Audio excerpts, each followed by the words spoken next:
ब्रज में कहावत है ना, शर्मदार का मरना, जिसको शर्म ही न रही हो उसका विरोध बार बार कर लो, क्या अंतर होता है। मैं ये बात कर रहा हूँ मुरारी बापू के घृणित कृत्य के लिए। ये तो निम्मार्ग संप्रदाय को भी बदनाम कर रहा है। निम्मार्ग संप्रदाय पीठ पर बैठे हुए पूज्य अनंत श्री विभूषित श्री श्रीजी बाबा को भी इसके विरुद्ध कार्रवाई करनी चाहिए। बल्कि आश्चर्य तब होता है जब ये बड़े संत ऐसे लोगों की महिमा मंडन करते। निश्चित ही जो लोग कहते हैं वो सत्य है, कोई ना कोई लोग वहाँ व्याप्त रहता। अभी भी बनारस में सूतक और पातक दो हैं। सूतक कहते हैं जनना शौच को और पातक कहते हैं मरना शौच को। ये तो शास्त्र विधि की बातें हैं, शास्त्र से बड़ा कौन है। और वो कह रहा था, मैंने वीडियो देखा कि हम भी शास्त्र जानते हैं। तो शास्त्र जानते हो तो लेके आओ ना प्रमाण को सामने, कौन मना करता है। हो सकता है आपके उस प्रमाण से और लोगों का भी काम चल जाए। कम से कम बेचारों को मरने के बाद 12 दिन तो कथा नहीं छोड़नी पड़ेगी लोग के कारण। जिस समय व्यक्ति को एक स्थान पर बैठ करके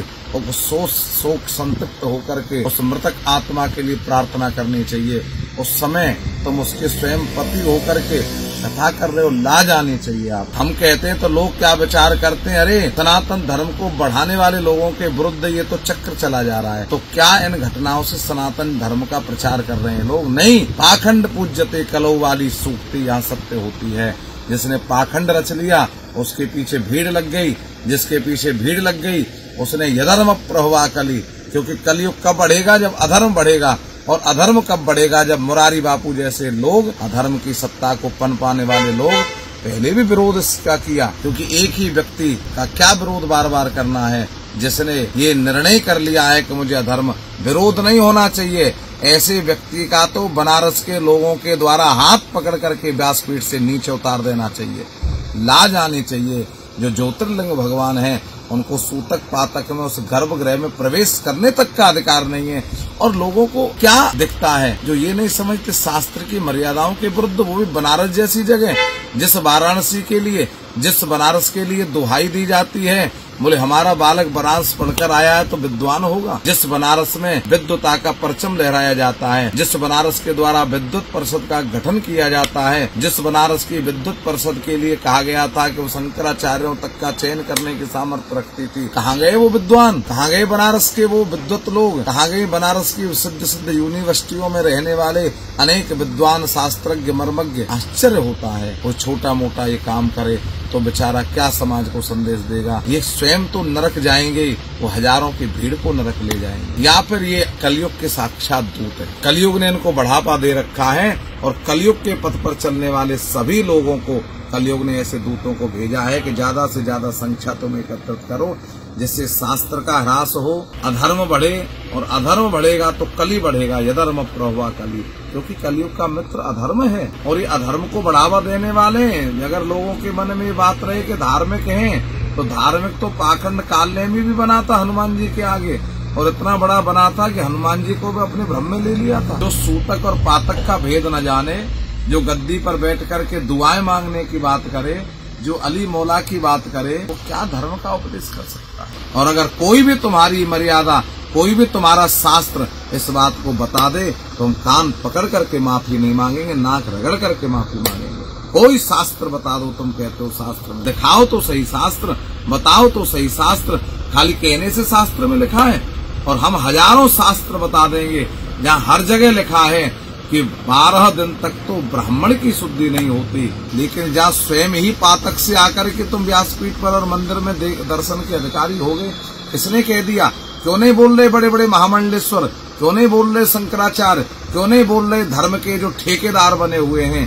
क्योंकि वो ठेकेदार भी कहीं ना कहीं ऐसे लोगों की दलाली खाने का काम करते हैं। लाज आनी चाहिए उनको, जो कुंभों में जाकर के न जाने कैसी कैसी बात करते हैं। छोटे छोटे कामों से धर्म की मर्यादा का हनन होता है। इसीलिए जब विरोध हुआ तो ब्रज के ही कुछ लोगों ने सहयोग किया, उनकी कथाएं कराई गई माया के प्रभाव से। क्या वो बोलेंगे वो मुंह से? क्या वो शास्त्र दिखाएंगे? लाज नहीं आती उनको? लाज आनी चाहिए।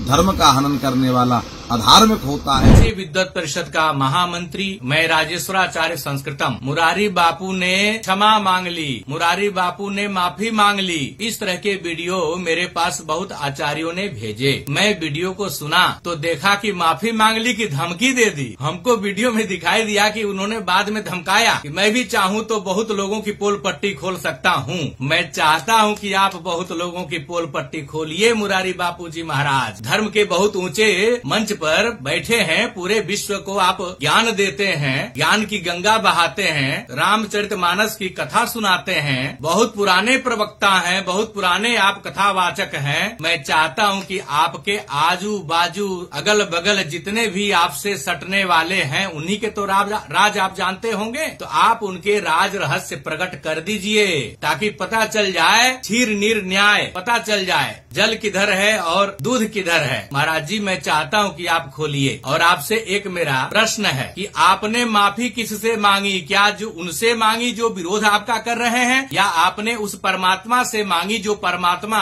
शास्त्र के विधि निषेध से ऊपर नहीं जा सकते हैं, उस परमात्मा से माफी मांगी जो शास्त्र का पालन वे भी करते हैं। श्रीमद् भागवत महापुराण में हिरण्यकशिपु का वध हो गया। उस समय भक्त प्रहलाद जी ने पूछा कि भगवान अब मुझे क्या करना चाहिए? तो मैं यहाँ संक्षिप्त में बता दे रहा हूँ कि उस समय नृसिंह भगवान ने कहा कि जाओ ऋषि महर्षियों के द्वारा जो शास्त्र वर्णित विधान है, श्राद्ध कर्म है, उसको जाकर करो। तब भक्त प्रहलाद जी प्रश्न किए कि हे भगवान आपके द्वारा जिसका वध हो वो तो मुक्त हो गया, तो फिर भी उसे ये सब करना पड़ेगा? तब उन्होंने कहा कि करो, ऋषियों के वचनों का उल्लंघन नहीं करते। तो भक्त प्रहलाद जी गया जी में गए, जगह जगह उन्होंने जो और्ध्वदैहिक कर्म होता है उसके विधानों को उन्होंने किया। अब आप बताइए मुरारी बापू, आप सदाचार का पालन नहीं करते, आप धर्मशास्त्रों की आज्ञाओं का पालन नहीं करते, आप शौचाचार का पालन नहीं करते, आप सूतक पातक क्या होता है इसके बारे में जानते नहीं, तो कम से कम काशी के आचार्यों को बुला करके कुछ पूछ लिए रहते। उसी काशी में काशी की महिमा तो आप जानते होंगे, तो जा करके आचार्यों से आप पूछे रहते। तो आपने देवालय में जाकर के सूतक अवस्था में आपने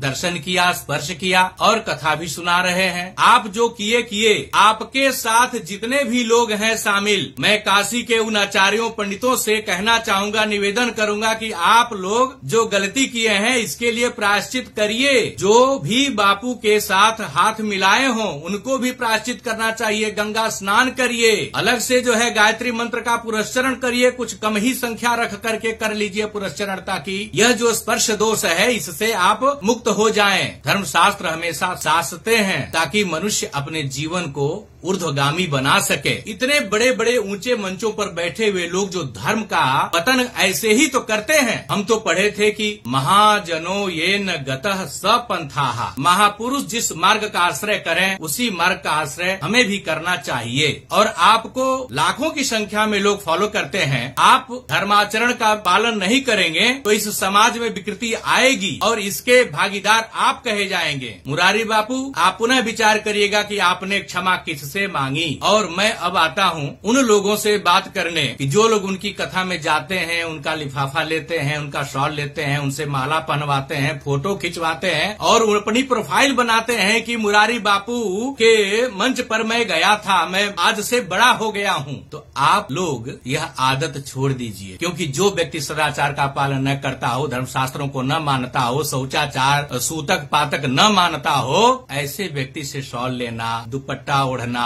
ऐसे व्यक्ति से जो है ज्ञान सुनना, ऐसे व्यक्ति से रामचरितमानस सुनना, ऐसे व्यक्ति के हाथों से माला पहनना, आशीर्वाद लेना कहाँ तक उचित है? आप नहीं जानते स्वयं कर्म करोत्यात्मा स्वयं तत्फलमश्नुते स्वयं भ्रमति संसारे तस्मात् स्वयं विमुच्यते। आप जो भी लोभ में या सम्मान की चाहत में, प्रसिद्धि की चाहत में जो मुरारी बापू का साथ आप लोग लेते हैं और उनकी जी हुजूरी में अगल बगल आजू बाजू चाटुकारिता जो करते रहते हैं, यह आदत छोड़ दीजिए, क्योंकि सदाचार से बढ़ करके कुछ भी नहीं है। और जो धर्माचरण नहीं करेगा, जो धर्म मर्यादा का पालन नहीं करेगा, उसका ज्ञान या वह व्यक्ति शोभनीय नहीं है, उसका ज्ञान ग्रहणीय नहीं है। ये स्पष्ट बात मैं कहना चाहूंगा। और यह भी कहूंगा कि आप लोग जो पता नहीं किस लोभ के कारण जाकर के उनके अगल बगल घूमते रहते हैं, चाटुकारिता करते रहते हैं, ये आदत छोड़ दीजिए। पुनः मैं ये कह दिया। अब देखिए, पोल पट्टी खोलने की बात उन्होंने करी है। मैं चाहता हूँ कि पोल पट्टी मुरारी बापू खोलें, ताकि पता चले